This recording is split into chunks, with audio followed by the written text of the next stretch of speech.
सावन की तीसरी सोमवारी पर देवघर के बाबा बैद्यनाथ मंदिर में आस्था का सैलाब उमड़ पड़ा है।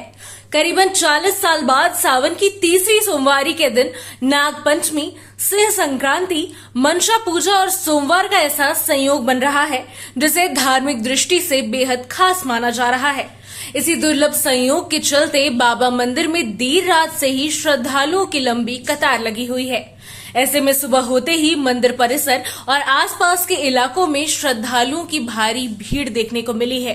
देश के अलग अलग हिस्सों में पहुंचे श्रद्धालु बाबा बैद्यनाथ के दर्शन और जलार्पण के लिए कतार में खड़े नजर आ रहे हैं। ऐसे में प्रशासन की ओर से भीड़ को नियंत्रित करने और श्रद्धालुओं को सुगम तरीके से जलार्पण कराने के लिए अतिरिक्त इंतजाम किए गए हैं। अतिरिक्त दंडाधिकारी, पुलिस पदाधिकारी और सुरक्षा बलों की तैनाती भी की गई है।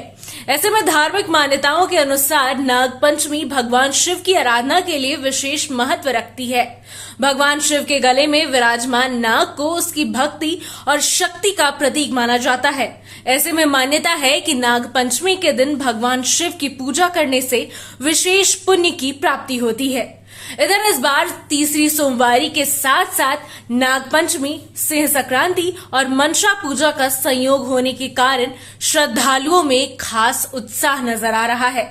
जानकारों के अनुसार सोमवार का दिन भगवान शिव को समर्पित होता है और नाग पंचमी के साथ इसका संयोग शिव आराधना के लिए विशेष माना जा रहा है। ऐसे में डीसी क्या कुछ कह रहे हैं, आप भी सुनिए। इसकी संभावना बहुत प्रबल थी कि काफी बड़ी मात्रा में श्रद्धालु आएंगे और जो नंबर्स हमें मिले हैं सुल्तानगंज से और अन्य जिलों से, उससे ये मालूम पड़ रहा था कि आज जो श्रद्धालु हैं वो पिछले सोमवार से ज़्यादा या कम से कम उतना तो बिल्कुल ही आएंगे। और जैसा देखने को मिल रहा है अभी सच में उतना ही मतलब काफ़ी ज़्यादा लोग आ चुके हैं। तैयारियां हमारी मंदिर परिसर में जो हमारा एंट्री एग्जिट पॉइंट है उसको हम लोगों ने बहुत रोबस्ट बना लिया है और बहुत अच्छे तरीके से जो हमारे एजीएम साहब हैं, एसपी साहब है, बहुत क्लोजली मॉनिटर करें पर्सनली कि कैसे हमें कब कहाँ से एग्जिट रोकना है, एंट्री रोकना है, शुरू करना है और बहुत ही on the ground on the spot plan वो एग्जीक्यूट कर रहे हैं। और शहर में जहाँ जहाँ बैरिकेडिंग को हम लोग को वाइडन करना था, जहाँ पे हमें हेल्थ सेंटर्स बनाना था, जो हमें फीडबैक मिला था ब्रीफिंग में, पिछला ब्रीफिंग में हम लोगों ने विगत 2 दिनों में सब तैयार कर लिया है और उसका भी फ़ायदा हमें देखने को मिल रहा है। तो आज के लिए भी हम लोग तैयार थे और हम लोग उम्मीद कर रहे हैं कि शाम होते होते हम लोग सभी श्रद्धालुओं का ससमय हम लोग उनका जो जलार्पण है वो करवा पाएँ। अनुमान रखते हैं आज कितना भीड़ होगा?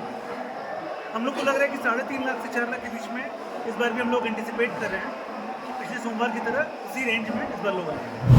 इधर बाबा बैद्यनाथ मंदिर में जलार्पण के लिए श्रद्धालु देर रात से ही कतार में लगने लगे थे और सुबह तक श्रद्धालुओं की संख्या लगातार बढ़ती ही जा रही है। प्रशासन का अनुमान है कि तीसरी सोमवारी पर करीबन 4 लाख श्रद्धालु बाबा बैद्यनाथ पर जलार्पण करेंगे। ऐसे में श्रद्धालुओं की भारी संख्या को देखते हुए मंदिर और आसपास के क्षेत्रों में सुरक्षा व्यवस्था कड़ी की गई है। भीड़ को नियंत्रित करने के साथ साथ लोगों की सुविधा का भी ध्यान रखा जा रहा है।